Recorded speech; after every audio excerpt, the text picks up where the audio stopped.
آج ہم بات کریں گے کہ 3 چیزیں ایسی ہیں کہ جن کو کرنے سے آپ مصائب سے بچ سکتے ہیں، اور اللہ تعالیٰ نے ان کا ذکر قرآن پاک کے اندر کچھ اس طرح کیا، قد افلح من تزکیٰ وذکر اسم ربہ فصلی، تحقیق جس نے اپنا تزکیہ کیا، وذکر اسم ربہ اور اپنے رب کا نام لیا، وذکر اسم ربہ فصلی پس نماز پڑھی۔ یعنی یہ 3 چیزیں ہیں جو انسان کو تکالیف سے بچاتی ہیں، کہ تزکیہ کرنا، قد افلح من تزکیٰ اپنے آپ کو پاک صاف رکھنا، اس کے اندر انسان کا لباس ہے، انسان کا جسم ہے، اور اسی طرح جس گھر میں جس جگہ پہ وہ رہتا ہے اس جگہ کا پاک صاف ہونا ضروری ہے۔ یعنی گھر کے اندر ایسی چیزیں نہ ہوں کہ جس میں لہو لعب یعنی کہ میں لوگ میں مشغول ہو، جیسے گھروں کے اندر تصاویر کا ہونا، کتوں کا اندر گھروں کے اندر داخل ہونا، اسی طرح گھروں کے اندر گانا بجانا، اس طرح کی چیزیں۔ تو یہ چیزیں کیا ہیں؟ یہ گھر کو ناپاک کرتی ہیں۔ اور اسی طرح انسان کے جسم کا خوشبو لگا کے رکھنا، مطلب کہ مرد ہو عورت ہو، اس کا خوشبو کا طریقہ جو ہے کہ رنگ زیادہ ہو اور خوشبو اس کی کم ہو، اور ظاہری اور باطنی پاکیزگی کا خیال رکھنا، یعنی ظاہری طور پہ جسم بھی صاف ہو اور باطن طور پہ انسان گناہوں سے بھی بچ رہا ہو۔ تو یہ کیا ہے؟ یہ انسان کی زندگی کو پاکیزہ بنانے کے بعد انسان کی زندگی میں خوشحالی لاتی ہے۔ اور پھر وذکر اسم ربی وصلی، اور بہت زیادہ اللہ کو یاد کرنے والا ہو، چلتے پھرتے اٹھتے بیٹھتے ذکر و اذکار کی پابندی، اور اسی طرح جو صبح شام کی مسنون دعائیں ہیں ان کا اہتمام کرنا، بسم اللہ الذی لا یضر مع اسمہ شیء فی الارض ولا فی السماء وهو السمیع العلیم، شروع اللہ کے نام سے کہ کوئی چیز تکلیف نہیں دے سکتی جو کچھ زمین میں ہے اور آسمان میں ہے۔ اور اسی طرح جو ہے سورۃ الفلق سورۃ الناس کے اندر کہ قل اعوذ برب الفلق، کہہ دو کہ میں پناہ مانگتا ہوں من شر ما خلق، ہر اس تکلیف دہ چیز سے جو تو نے پیدا کی۔ تو یعنی یہ صبح شام کی جو دعائیں ہیں ان کے اندر اللہ تعالیٰ نے ان چیزوں کا ذکر کیا ہے کہ جس سے تکالیف سے بچا جا سکتا ہے۔ تو صبح شام کی دعاؤں کا اہتمام اور دن کے اوقات میں ذکر و اذکار میں لگنا، یعنی یہ چیز انسان کو تکالیف سے بچاتی ہے۔ اور آگے فصل پس جس نے نماز پڑھی،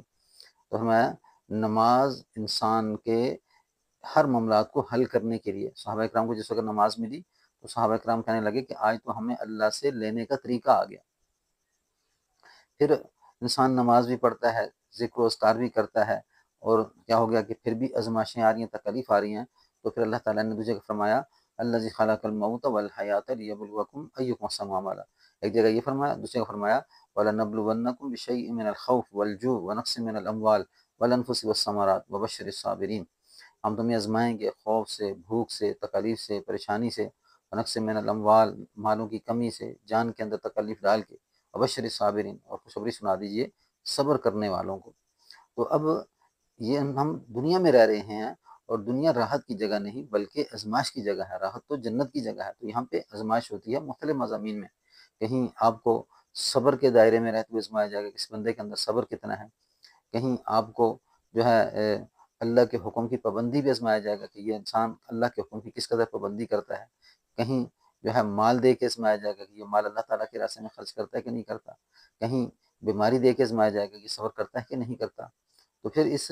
کے صلے میں جو بھی عمل آپ کے اوپر لاگو ہوتا ہے، جب آپ صبر کریں گے، اس تکلیف کو برداشت کریں گے، تو اس کا صلہ موت کے بعد بھی ملتا ہے اور دنیا میں بھی ملتا ہے،